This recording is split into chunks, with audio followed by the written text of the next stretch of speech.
All right, what's going on, folks? Hope you're all doing well. It's Sam Adamo. It is your favorite pizzaiolo. That is why I did this. It is not for Movember. I will not be raising money, even though somebody on my Sunday league team, whose nationality shall remain anonymous, but his name ended in a vowel.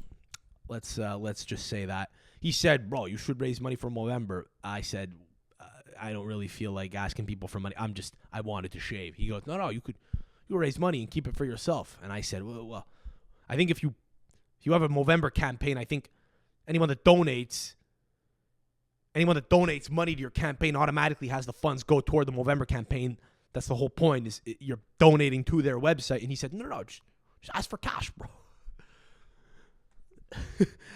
and I said, oh, well, now you're thinking your head's in the right place. But, come on, what do I look like? A fucking midfielder from the French national team? I'm going to fucking start scamming people? That is how they look like. That is how they dress. They do look like scammers. We lost to France. What are you going to do? I mean, we lost to France, but, let's talk about it. Let's break the game down. Let's try to make sense of it. Let's not try to be too racist. That's never good. That's a real temptation whenever we play the French national team. But, we're not going to do that. We're going to keep it dialed. I do look like a pizzaiolo. I do look like an uneducated fuck, but we'll try to keep it. We'll try to keep it above board. We'll try to keep it dialed in. All right, deal. Let's go.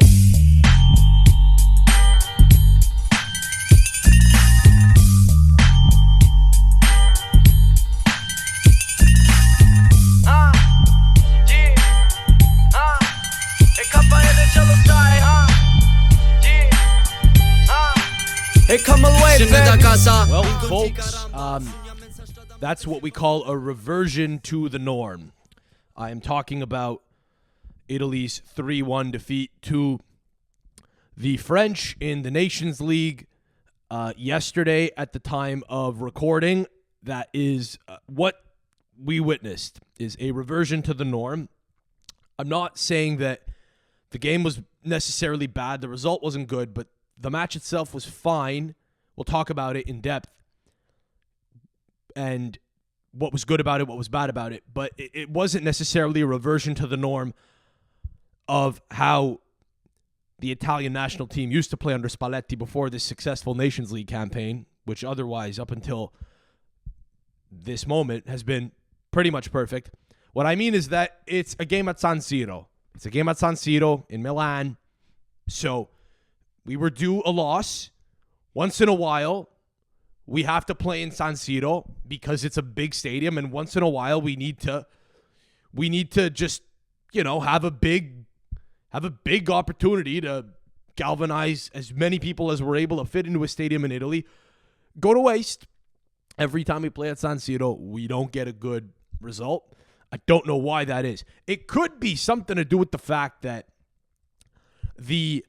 for some reason, the fans at San Siro are very partisan, I find, with their support of the actual Italian national team players based on whether or not they play for Milan or Inter.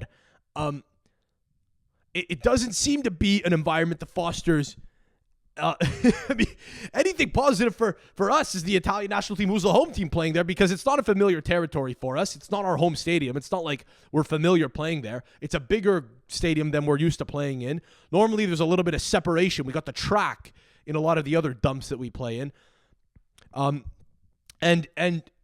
what you have are these other countries that come to play at San Siro, and they're excited because they're playing in the biggest Italian stadium. It's a big occasion. I don't really know what the cause of it is, but we always fall short there all the time. And some people might have actually thought it was good that Donnarumma not play. He had a stomach bug, apparently day of. Couldn't play. Many might have thought that's good because people would have booed him. Could we stop booing Donnarumma? I've been saying this for years now, but just knowing that he probably would have got booed. This guy who won the Euro as like the best goalkeeper of that tournament a couple years ago, who's the captain of the team, would have gotten booed if he played in Milan. Yeah, so thank God he had a stomach bug. Thank God he didn't play. Yeah, bullet dodged. Except, Guglielmo Vicario, there's a thing that happens. Maybe it's a psychological thing. I don't know. But I don't know.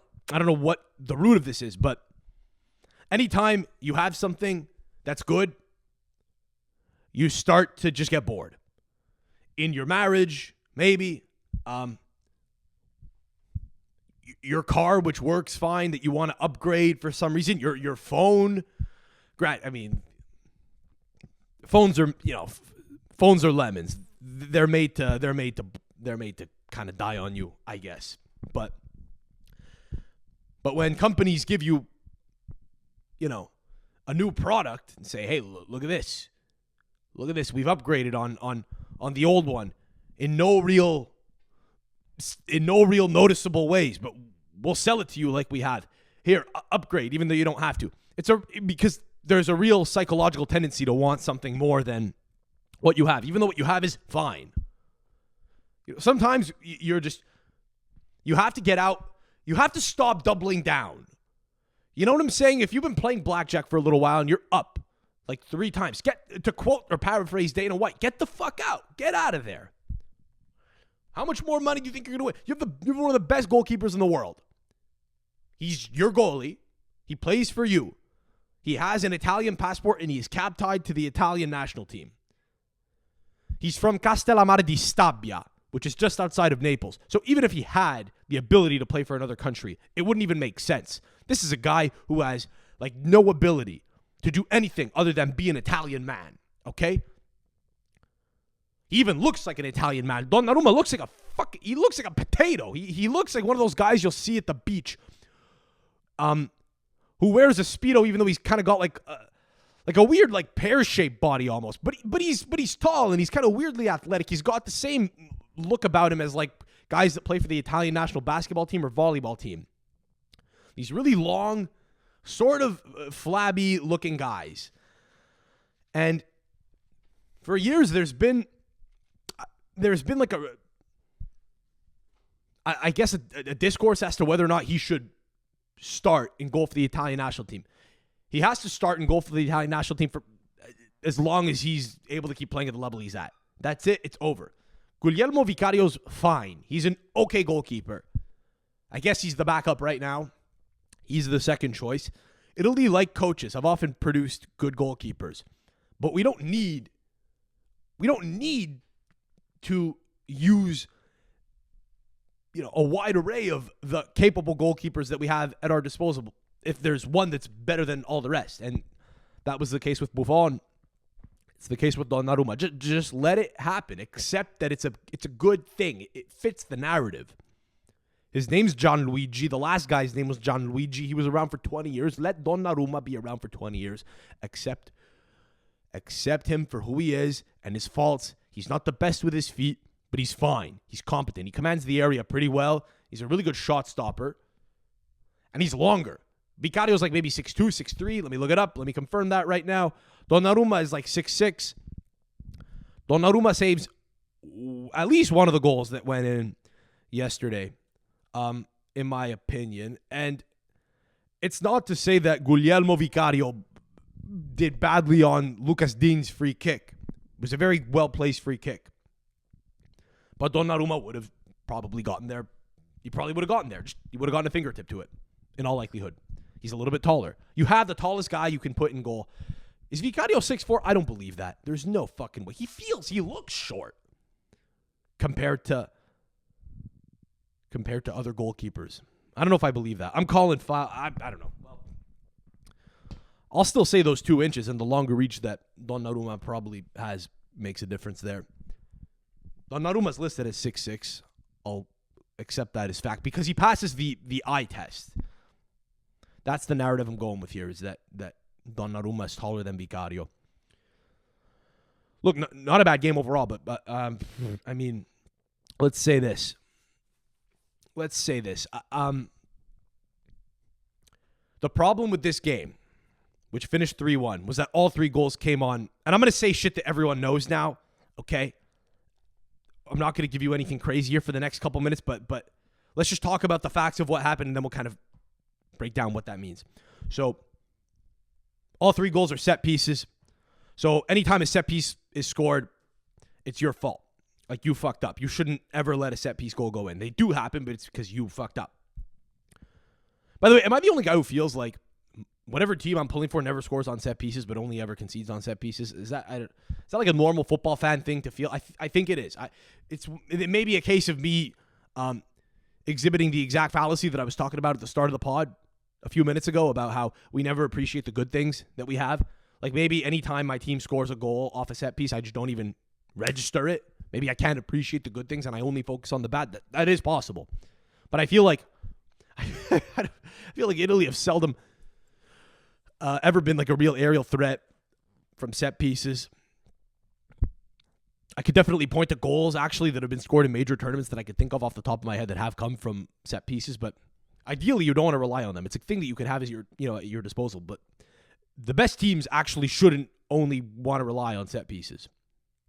It's a thing you could have in your arsenal, especially if you have a guy who's really good at delivering a dead ball. But you want to be good enough to score from open play because that's where football is mostly played. You can't depend on set pieces, although you could play for fouls and stuff. But like, just to say, so France scored 3 goals, but they all came from set pieces.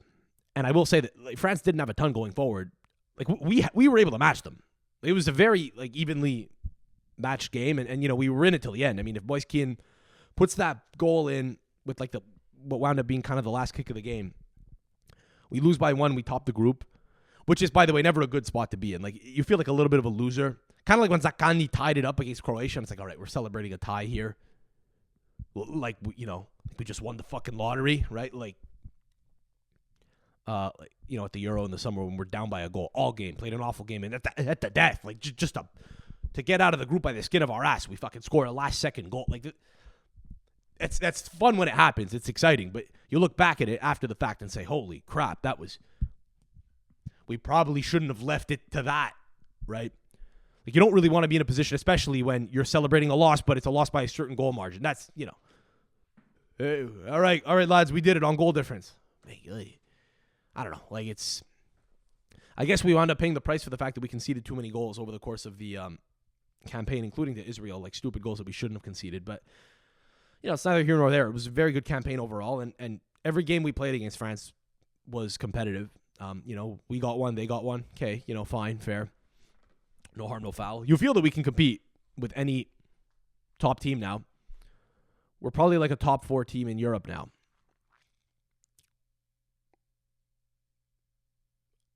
I just let that sit for a sec. Top 4, top 5. Let's say top 4.5. I'll say Spain, Germany, England, us, and France. Portugal kind of is trailing behind. I think, they can give us a good game, but we should have enough for them.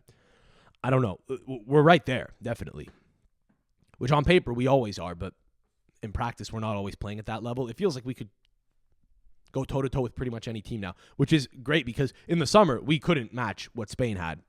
Granted, we only lost to them by, I think, a goal, if I recall correctly.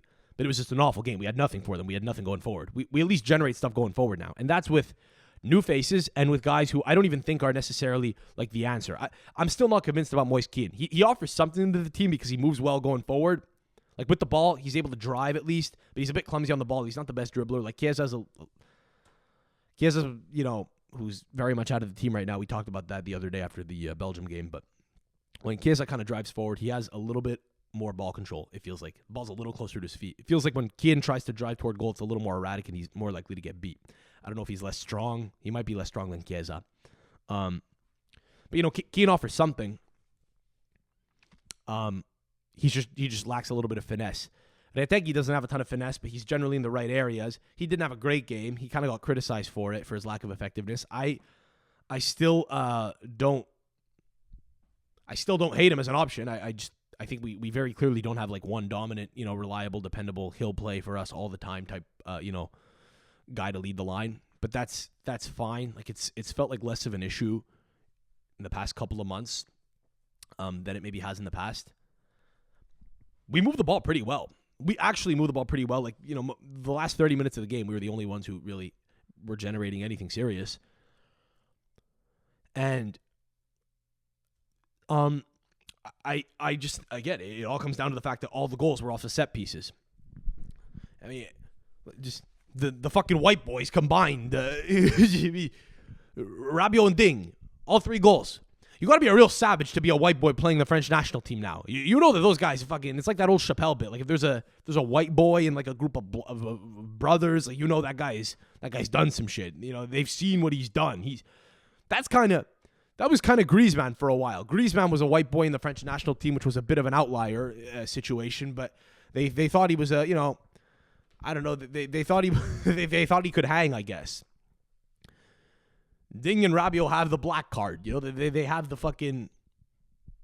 They got the pass. The way they play. I mean, Ding is an older guy. He's like in his 30s now. I mean, he's fine. He's like 31. He's kind of he's at an age where I think it's still normal that he still plays at a high level. But given how much young talent France has, it's a testament to how good of a player he's become and how consistent he's become to kind of force his way into the team as like the most dependable left back that they have.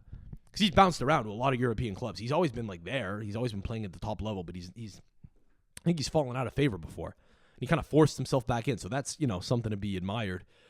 But I mean, yeah, we lost we lost a game to the Paris All-Stars is what happened. Like if you look at the French national team, it's a team of guys from Paris. It's just a team of guys from the periphery around Paris.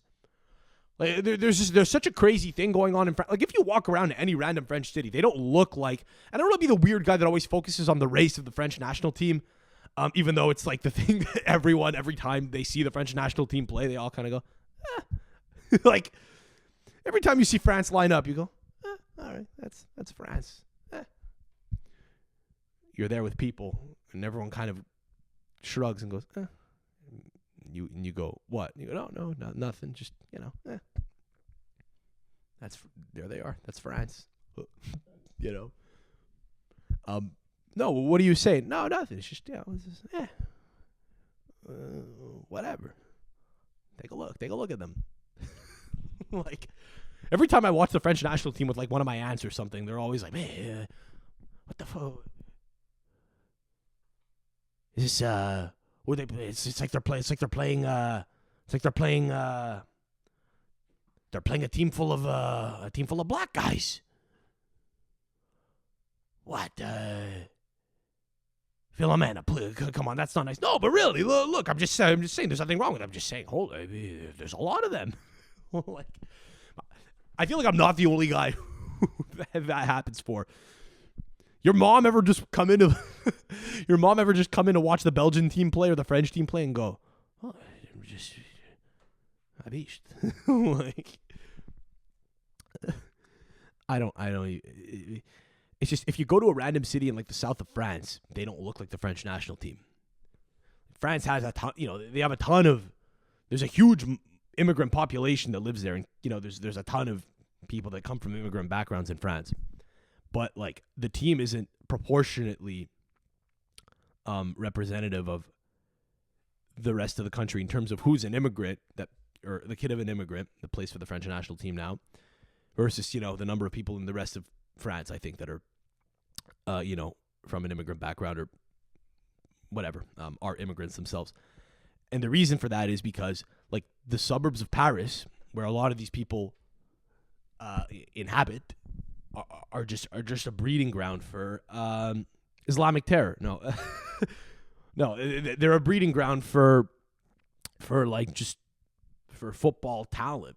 You have a bunch of little clubs, these little neighborhood clubs associated with schools that I don't know, just that bring a lot of these kids in, I guess, to keep them away from like fucking credit card frauds or whatever, petty thievery and such, which I think is a thing that is there's a lot of delinquency in those areas. So these schools, these football schools, exist as like programs to bring kids in to get them on the right path, kind of like the church used to do back in the day in like American cities. I don't know, in like troubled neighborhoods or whatever. Like literally the same thing, like immigrant neighborhoods where there were like Italian immigrants in New York or Irish immigrants in New York or Polish immigrants in New York, whatever. There would often be like a church group that kind of like keeps some of the kids out of, you know, a life of becoming a drunk or you know, entering into what's called la malavita, whatever.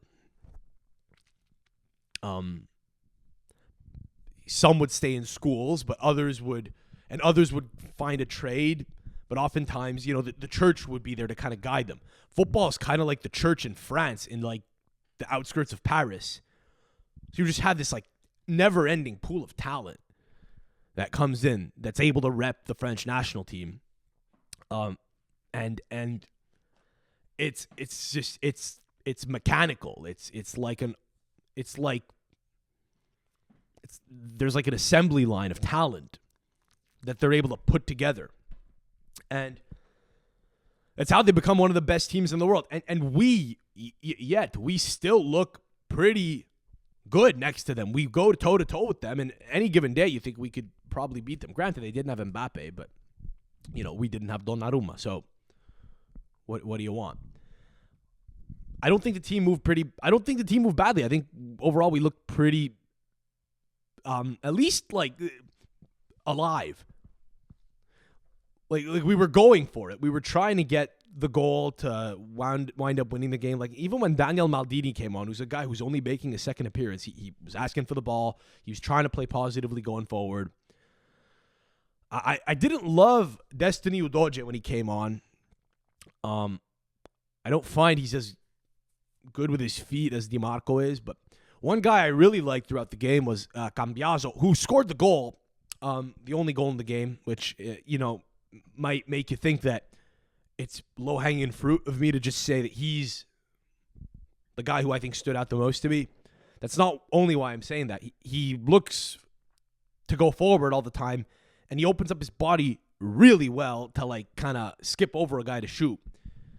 And in some ways, it actually reminded me a little bit of how Federico Chiesa plays. And the funny thing is, Cambiaso is actually pretty defensively responsible. And I think that's why Max Allegri actually brought him into the Juve team last year, was the fact that he was a guy that was able to play wide, that was able to track back. Because I think he was kind of a wing back by trade, sort of almost a fullback by trade.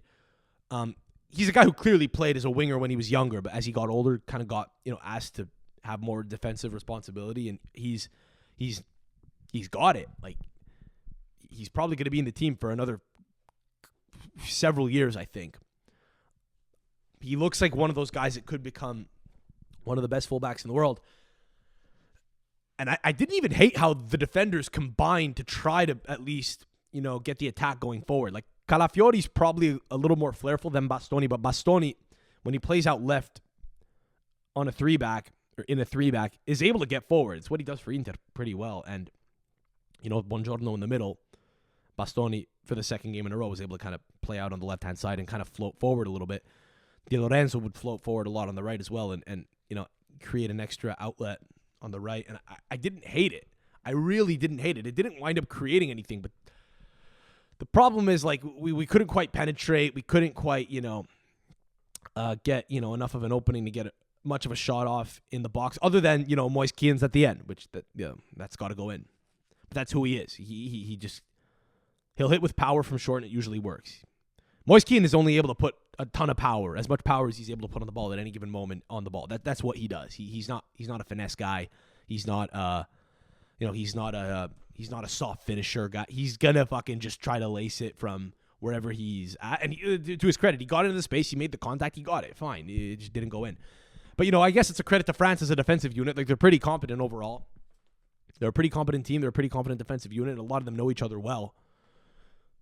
So that's a good game. That's just a good competitive game. It sucks to lose to the French is not good. It's a real reversion to the norm, because every time we play at San Siro, we lose.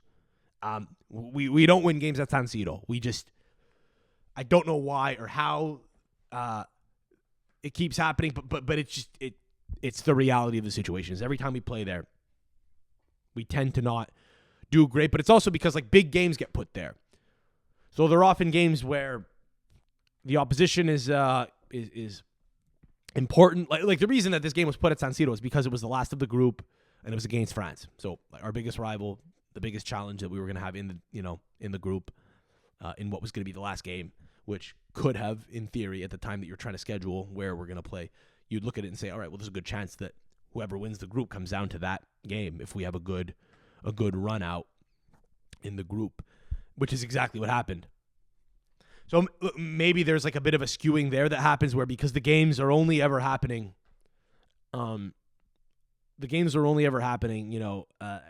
are at San Siro are only ever happening, with a lot going on, a lot of background, a lot of pressure on the game. Like we've done like World Cup playoff qualifiers there, which hasn't always worked. But again, it's because of the fact there's a lot of pressure on the game at hand, right? So you may not necessarily fall to the, for the fact that you're playing at this big stadium, but you fall because of the fact that there's just a ton of pressure on you because of the, the size of the occasion. But like, look, overall, in terms of other observations I had on the game, like I think that we just probably would have had a better game if Donnarumma had played. It's just what I think, because I think he keeps because Donnarumma's good for like a massive fucking save here or there that you look at him make and you say, all right, it's what he's supposed to do. He saved a free kick, good for him. But you remember that sometimes that really well placed ball that you just watched get saved by your strong goalkeeper doesn't get met with the goalkeeper's palm. It doesn't quite happen some of the time. Sometimes that save that you just saw goes in. That's where we have to look at Donnarumma and say, good man. You're keeping us in the game. The marking on the second goal was crazy. But Vicario's footing's also not great. He shouldn't be getting scored on from a header that far out. I'm not going to lie to you. I don't actually know that much about Guglielmo Vicario. I don't watch a ton of Tottenham games. I remember him from Empoli, and I remember him from, his time in Serie A, and I remember him being a guy who clearly had earned enough chops to get a shot or to get a look in. And then when he wound up establishing himself as the starter at Tottenham, naturally you're going to become one of the guys that a look is being given to and maybe be in the team. But I feel like it can't be the first time. I haven't seen a compilation of all his I've not conducted SWOT analysis on Guglielmo Vicario, but I suspect that he probably gets beat in the upper 90 a lot. And I get that that's a stupid take maybe in some way because every goalkeeper can get beat upper 90. That's why it's kind of like the place that you want to aim. But Donnarumma is so acrobatic that he's able to get to those quicker. And not having him makes a difference. He's a game breaker. Every time we wouldn't have Gigi Buffon in a game. Like when Federico Marchetti would play a game for us, all right, because Buffon had herniated a disc or something, we weren't as assured. We didn't know what we were getting, and he simply put, is not as good of a goalkeeper. Like Marchetti's not as good a goalkeeper as Buffon was. Vicario's not as good a goalkeeper as Donnarumma is. There isn't. Tottenham would take Donnarumma ahead of fucking Guglielmo Vicario if they probably could, even though Vicario offers them enough, But I actually think there's a real difference between club goalkeeping and national team goalkeeping. I think that if you look at most national teams like goalkeepers, they're usually really good. It's often the best position for a given national team. Like oftentimes, the best respective player at his position compared to everyone else in that position on a national team is the goalkeeper. A lot of the time. Because there's only one of them that could play. Like how many guys are able to play central midfield? Every team brings 6, right? And a couple of them play at once. But only one guy could go in goal.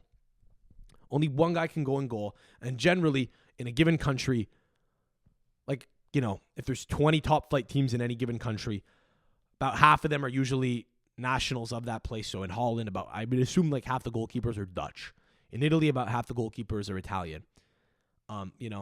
There's more English goalkeepers in England than there are in Denmark, right? So when you're taking the best of the entire national pool and putting them together and saying you're the best of all of them, you wind up getting a guy who's able to play at a higher level, just generally.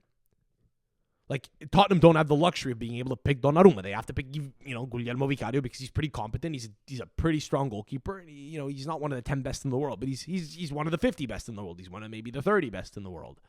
But you'll often find that with like European countries, and with a lot of other football nations that are important, important football nations like Brazil or whatever, the guy who starts in goal for them is a fucking world-class goalie most of the time. So I didn't even think I was only going to focus on the goalkeeper here, but it's probably like one of the big issues I think of the game. And it's going to be when you concede on set pieces, when two of them are, when one of them's a corner and when one of them's a free kick. One was a direct free kick, one was an indirect free kick, and one was a corner. So I mean, it's pretty, it's a Gordie Howe hat trick of of poor defending and poor marking in some way. But it was a competitive game overall. Like, I don't think we could get too mad at it. Like, and Spalletti kind of is taking the right approach here, where I think he said, all right, well, overall still pretty positive. Let's move on. All right, fine. We'll see how we do against whoever we have to face in March. So now in order to go to the final of the Nations League, we're going to have to beat a juggernaut. I think it's going to be like Spain, Germany, maybe Portugal. I don't know. I'm trying to remember off the top of my head. I don't have the list of prospective teams we could face ahead of me, in front of me. But I guess I don't know if the draw is happening now or soon, but it's going to be a big game. So that's good. It's a challenge that you have to overcome. And that's the type of simulation that the Nations League should do, is simulate a big game that you'll see in a tournament that you have to go through in order to win said tournament. So, I mean, look, catharsis, hopefully. It's nice to talk about the things that happen when they're good, because it's nice to just bask in it. And when things don't go your way, it's nice to just hear it talked out. So hopefully we've provided a little catharsis for you in the aftermath of this game. We'll be back with another weekly pod this week on Wednesday, regular cadence, regular sort of, regular Bordello comedy show type of thing. And I mean, yeah, let's look forward now. Overall, look, we bounced back pretty well from the Euro. It's been a good couple of months. And overall, we came out net positive against Belgium, net zero against France, pretty much. A win and a loss, and against Belgium, a win and a draw. And the draw was a game that we were running away with prior to a red card. So, team looks pretty good. Some of the midfield options seem to be pretty well up to the task. And they're all largely, a lot of the new guys coming in are all, guys born after 2000. They're all like, under 25, 24, 23 and under type of thing. So that's encouraging. There's a lot of guys in the U21 setup that are interesting. You know what? The other day, I think I said we would do a little U21 deep dive on the pod this week. Let's do that real quick before we wrap. Sort of change the subject here. Just in terms of guys I like and guys that I don't quite think are going to be able to do enough to get into the team, certainly for a while.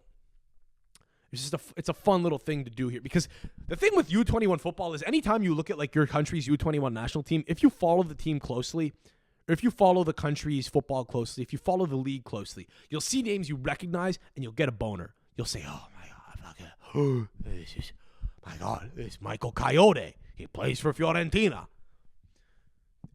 I've fallen victim to that in the past. I've literally gambled my Sunday league team's budget. We all agreed, let's hammer. I've talked about this on the pod before, but we all agreed 7 years ago to hammer what was remaining of our budget, what was supposed to be like our slush fund for beer and stuff.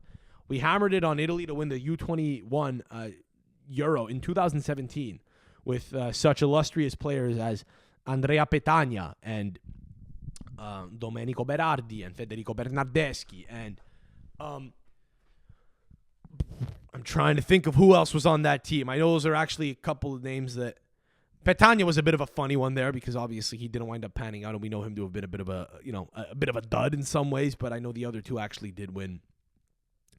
They actually did win the Euro with Italy. So let's not let's not besmirch their record. I do want to actually look up that team just for perspective, so we can understand the fallacy of getting too hyped about your own U21 national team. Because in 2017, I looked at this fucking team and said, I know all these names. This is the best U21 team in the world. And as you'd expect, they got their ass handed to them by Spain, because Spain had a bunch of players who at the time I didn't really know, and probably fucking half those guys, if I had to bet, have gotten capped by the national team at senior level, and probably a chunk of them have won the Euro as well. Probably more of them have won the Euro than guys that were on our team that have won the Euro. Let's actually compare those two things here. I don't have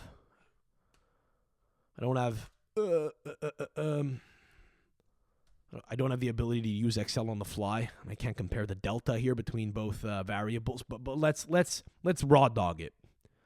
So the champions in the U21 Euro in 2017 were Germany, who beat Spain in the final. Let's actually look at the squads from that tournament.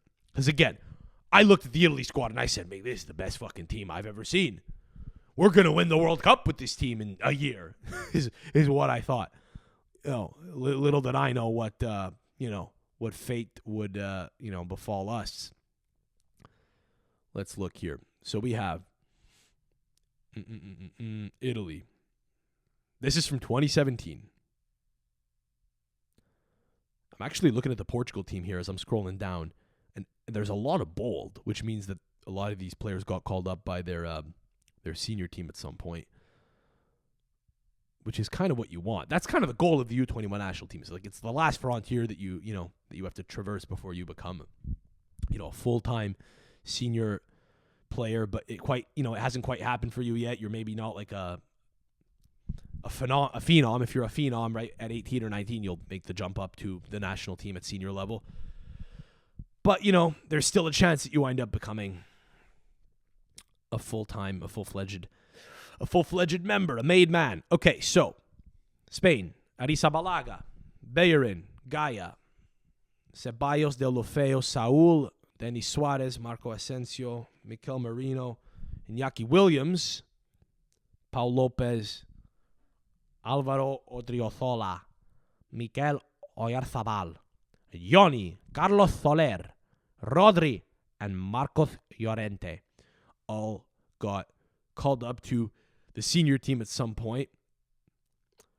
I don't know how many that was. Let's just say that's a lot. Germany had 1, 2, 3, 4, 5, 6, 7, 8, 9. So not as many guys, and only a couple of guys that are really relevant. Like Thilo Kehrer, I think, was one of them who got called up a little bit. Serge Gnabry, and that's about it. Max Meyer, does he still play for them? No, not really. He stopped playing for them. So I guess the Germans probably had younger players who were already full-fledged members of the senior team, I would assume.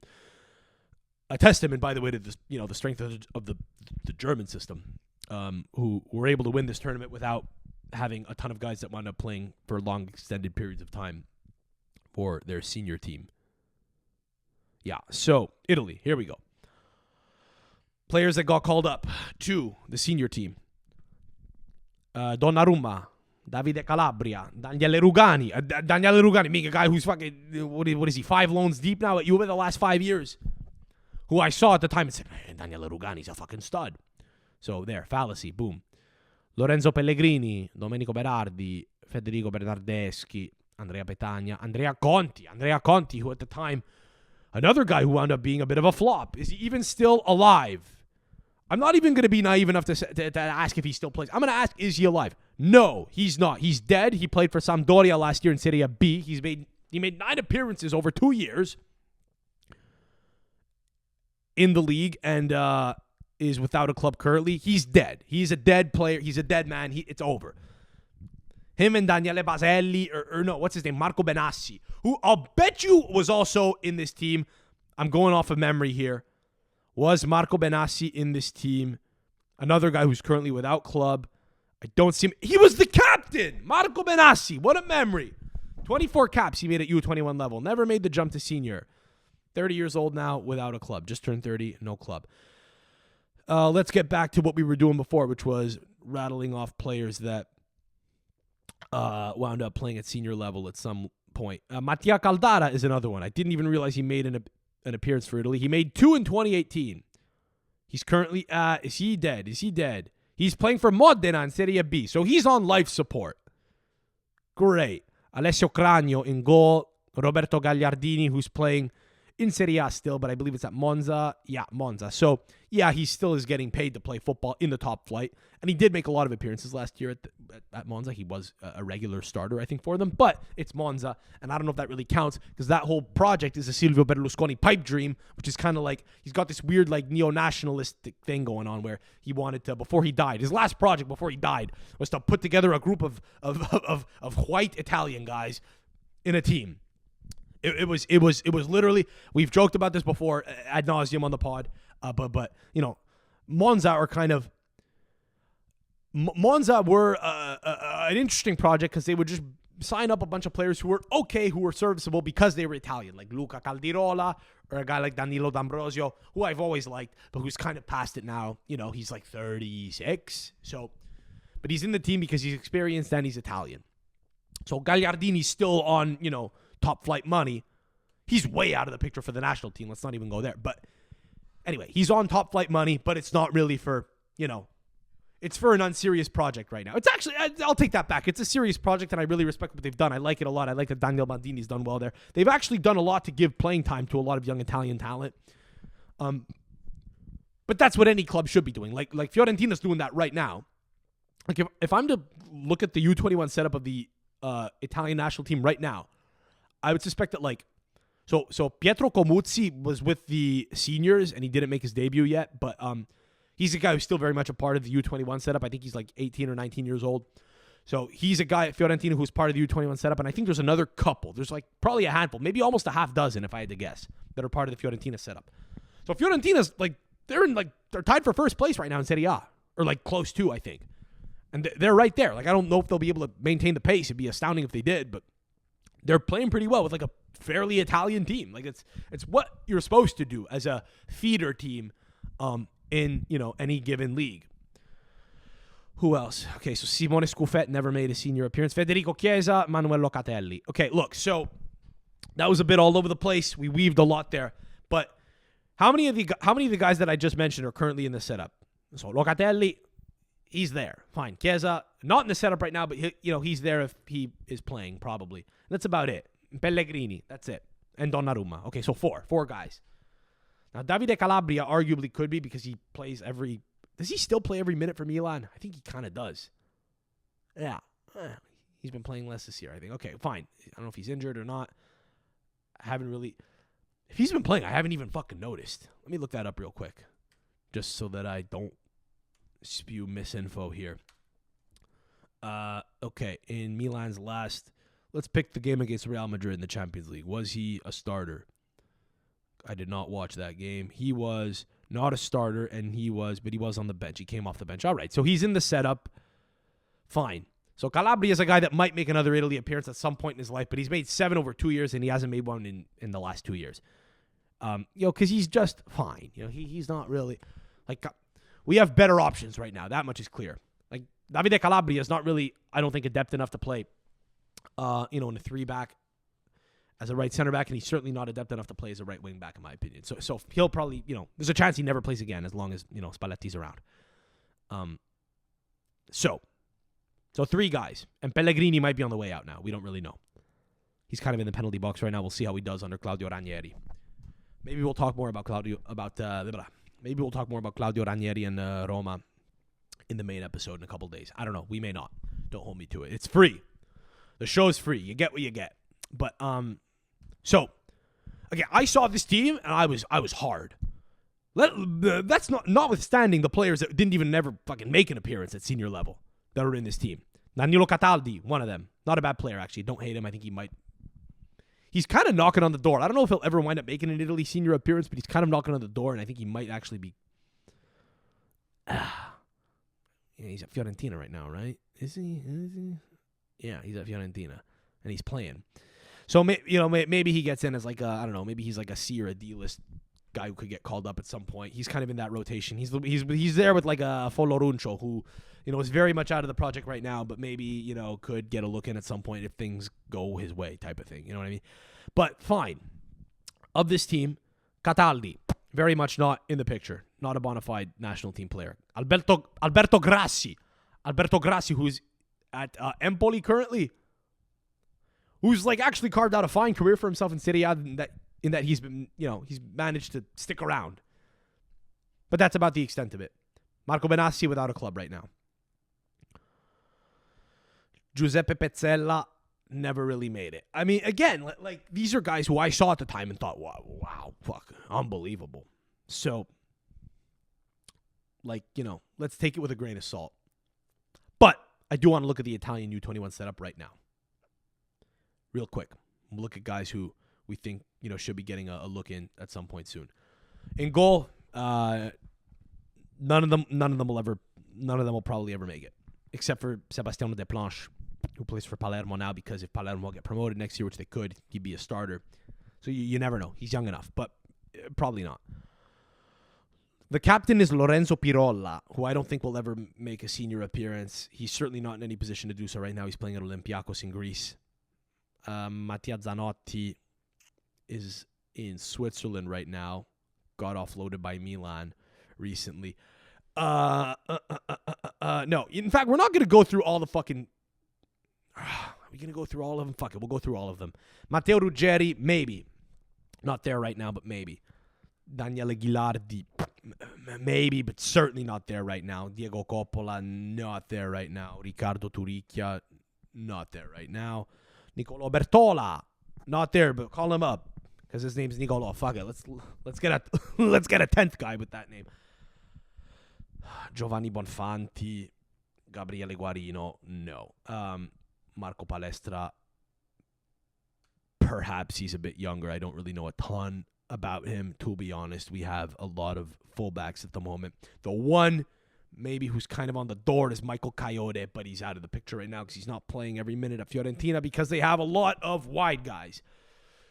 Let's go into the midfield here. Cherendur, a guy who on paper is supposed to be really talented, but I don't think it'll happen for him anytime soon. Matteo Prati.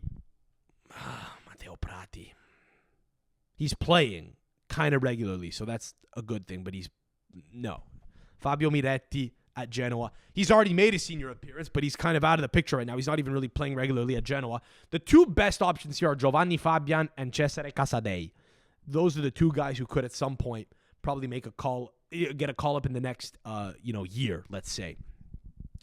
I would look out for that. Willy Gnonto is already good enough to be in the team. He won't be as long as he's in the championship, but he's there. Like a spot, he'll play again at some point soon. A spot will be there for him if ever he transfers away from Leeds or if they get promoted or something. He's right back in probably. He has enough to offer to the team, I think. Pio Esposito, good enough at some point. Not yet, but good enough at some point, I think. Giuseppe Ambrosino started against France the other day. Scored a goal. He's at Frosinone right now. I think on loan. From who? Napoli? Yeah, from Napoli. How did I know with a name like that? Probably not getting called up anytime soon. Not good enough right now playing in Serie B, so that ain't happening. Simone Pafundi not even playing at Lausanne. He's young. That's the only thing with him is that he's young, but he's probably going to get lapped by Camarda based on how things look right now.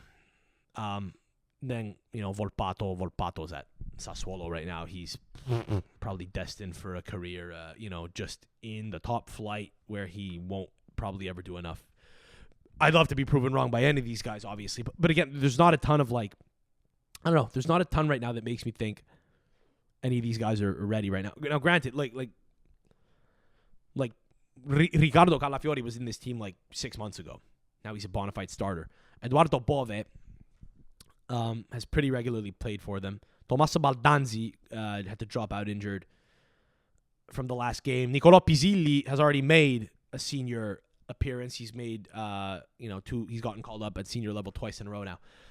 I'm thinking that's it. Luis Haza at Lecce hasn't gotten called up since the spring.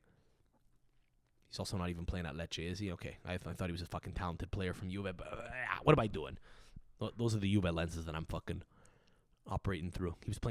He was literally playing in Serie C last year. So, look. Yeah, I don't know. Pietro Pellegri's too old to play for this team. I don't know if he has enough. Lorenzo Colombo is one of those guys that's kind of just he's a Pinamonti type. Sebastiano Esposito, same thing, a Pinamonti type. At some point, if he scores 8 goals in a year, he's gonna think he has a divine right to getting called up. It's not good enough. You need a guy that's scoring all the fucking time. If Balotelli winds up getting hot and scoring goals, he's getting called up before one of these young guys. That's not likely to happen, but it hypothetically, could. Kind of like Lorenzo Luca's probably not getting called up again anytime soon. Like, he just doesn't have it, whatever it is. Feels like a lot of the guys that are playing at forward right now are just like jostling for a position to become like a Lorenzo Luca type, who play at like a mid-lane club in Serie A and just score. They hope to score 10 goals a season. But yeah, I don't know. I'd say that right now it's maybe only like a couple of midfielders that are currently good enough to make the jump up. But, the team also is a little bit younger right now. The senior team does have a lot of new faces that have been brought in. Like Comuzzi, like Calafiori. Calafiori is young enough to actually play at the U21 Euro this summer. He won't, but I don't think. It would be crazy if he did. Although it'd be fun if they just stack the deck. Try to give them tournament experience. But, Calafiori kind of already has that. So he's probably not going to wind up getting called up. You give the opportunity to a younger kid probably. So I don't know. I actually think there's a couple of guys who could scale up in the next couple of years, but it's, maybe not more than 3 of them. And it would be like in 5 years' time where like one of them maybe winds up becoming a bona fide starter for a top Serie A side that you weren't expecting. Like Andrea Cambiaso kind of came out of nowhere. Like, he was around, he was playing, top flight football. He was playing at Genoa for a while, but he just, it was, his ability to step up at Genoa and then his ability to take the step up at Juve again that enabled him to kind of gain confidence. So, yeah, I don't know. So I think most of what we're going to see going forward into the new year is going to be like a lot of the same side. It'll be fun to see what changes come up in March, if any. But anyway, we got a little bit of time before that. So let's take a little break from Azzurri pods for a little while now, I guess, and we'll just get back to the regular cadence. But overall, look, we bounced back really well from the Euro, and there's value to that. What can you do, the French are at least. Yes, we lost against France, but at least we didn't lose to a team of guys that feel like French cunts. We just lost to a team of guys who feel like hype beasts that are walking, we lost to a team of guys that dress like credit card fraudsters and try to bang models at, Paris Fashion Week. We lost to a bunch of guys that kind of are a little more into the street culture a little bit. You know what I mean? Like the street, like they watch a movie about, like they watch La Haine, which is a great movie, but they watch a movie like, about like vagabonds in Paris that are, going to war with police because people got shot from their apartment complex. Like, that's kind of more the energy of the French national team right now. It's more like, hey, I'm going to go out for dinner with this rapper. We're going to take a picture. We're going to post it on Instagram, and then we're going to maybe fuck this OnlyFans model. That's more the vibe right now. It's not as much like, hey, red wine. There's less of that. There's less of that, man.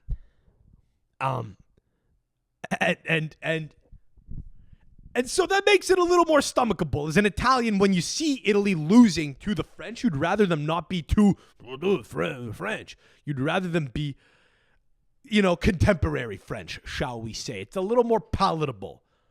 Because you look at our guys, and there's a lot of idiots in Italy that kind of... listen, Moiskin's one of those guys. He has a podcast with a rapper, I think. Or, he's trying to rap himself now.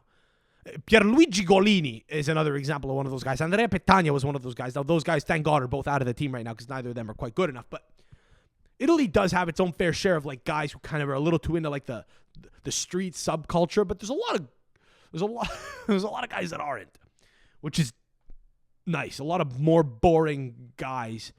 Not enough, actually. I'm realizing I take a whole team of Niccolò Barellas, just guys that drink wine and have a winery, and it's kind of redundant, but I don't love the way that Federico Di Marco dresses, for example. I don't love that he puts the hood on and kind of pulls it tight. It's the Inter Milan effect. I'm not a huge fan of that, but whatever. At least, I don't really care about the the Italianità of the team that much in terms of what is stereotypical, because also, I think they're a pretty apt. At any given moment, the Italian national team is a pretty good sample size of what people that age, people in their 20s and 30s in Italy, are like. So I think it's a pretty good. They're a pretty good temperature gauge of where the culture's at, how people think and talk and so on, kind of in general in Italy right now overall, and what people are interested in, and so on and so forth. I think the French national team kind of are as well. But the way that France is right now is actually less traditionally French in terms of, and that's nice. When we lose to them, it's not as upsetting. Let's take solace in that. Let's take solace in that. All right. Thanks for tuning in. Follow me at I'm Sam Adamo if you want, or don't. It's fine. We'll be back in a couple days. Thank you. Bye.